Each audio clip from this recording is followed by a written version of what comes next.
In today's video, we're answering a question a lot of people have been asking lately. How do you pay with Klarna on Steam? Since Klarna isn't listed as a built-in payment method, the trick is to use Klarna's one-time card feature. It works like a temporary virtual Visa card, and Steam accepts it just like a normal debit or credit card. To start, make sure you have a Klarna account.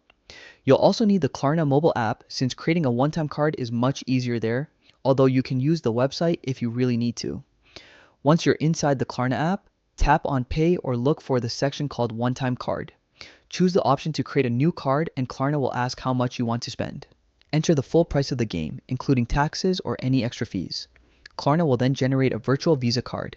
It'll show you a card number, an expiration date, and a CVV code, just like a physical card.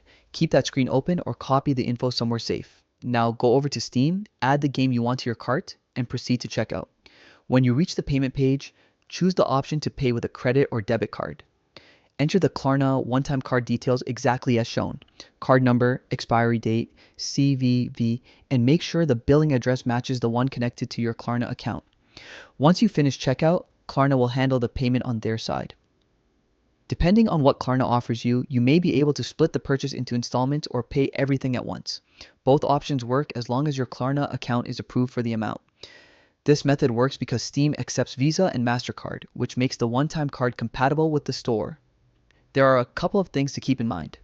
If your total changes at all, maybe you add DLC, bundle items, or a second game, you'll need to go back to Klarna and create a brand new one-time card with the updated amount. Some Klarna plans may also include small service fees or interest-free options depending on what's available at that moment. And if you're shopping on a site that doesn't take Visa or MasterCard, the one-time card simply won't go through. So even though Klarna isn't built directly into Steam, the one-time card method works perfectly if you want to spread out the cost or keep your spending more flexible. It's quick, easy, and one of the simplest ways to use Klarna for your Steam purchases.